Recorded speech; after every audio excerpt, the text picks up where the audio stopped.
ગાંધીનગરના બિલ્ડર ઋષભ પટેલના ચકચારી આત્મહત્યા કેસમાં છેલ્લા ઘણા સમયથી પોલીસને હાથતારી આપી રહેલા મુખ્ય આરોપીઓ પૈકીના એક એવા કલ્પેશ પટેલને ઇન્ફોસિટી પોલીસે ઝડપી પાડ્યો છે।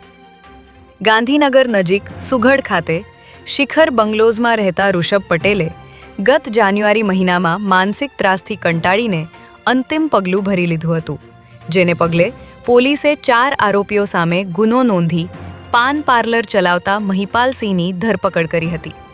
ત્યારે લાંબા સમયથી ફરાર આ આરોપી પોલીસ સમક્ષ હાજર થતા હવે આ સમગ્ર પ્રકરણના મૂળ સુધી પહોંચવા પોલીસે તપાસનો ધમધમાટ તેજ કર્યો છે। રાજ્યમાં પોષણ અભિયાનને વધુ અસરકારક બનાવવા માટે મહિલા અને બાળ વિકાસ વિભાગ દ્વારા મોટો નિર્ણય લેવામાં આવ્યો છે, જેમાં રાજ્યની અંદાજે 53,000 આંગણવાડી બહેનોને હવે હાઈટેક બનાવવામાં આવશે। આ અંતર્ગત તમામ બહેનોને લેટેસ્ટ 5G સ્માર્ટફોન અને ટ્રાવેલ એડપ્ટર આપવામાં આવશે।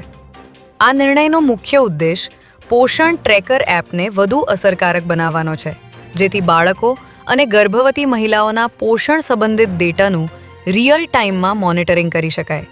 સરકાર દ્વારા સ્માર્ટફોન વિતરણમાં સંપૂર્ણ પારદર્શિતા જાળવવા ખાસ વ્યવસ્થા કરવામાં આવી છે। રાજ્યમાં સ્થાનિક સ્વરાજ્યની ચૂંટણીઓના પડઘમ વાગી રહ્યા હોવાથી કરોડો રૂપિયાના વિકાસ કાર્યોના લોકાર્પણ ભાજપના નેતાઓ દ્વારા કરવામાં આવી રહ્યા છે। ત્યારે આજે મુખ્યમંત્રી ભૂપેન્દ્ર પટેલ દ્વારા અમદાવાદના સતાધાર ઓવરબ્રિજનું લોકાર્પણ કરવામાં આવ્યું છે। મ્યુનિસિપલ કોર્પોરેશન દ્વારા સતાધાર 4 રસ્તા પર 103 કરોડના ખર્ચે 4 લેનનો બ્રિજ બનાવવામાં આવ્યો છે।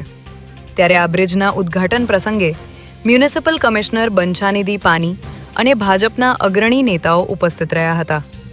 આ બ્રિજ શરૂ થવાથી અંદાજે 1 લાખ વાહન ચાલકોને સીધી રાહત મળશે અને મુસાફરીના સમયમાં નોંધપાત્ર ઘટાડો થશે।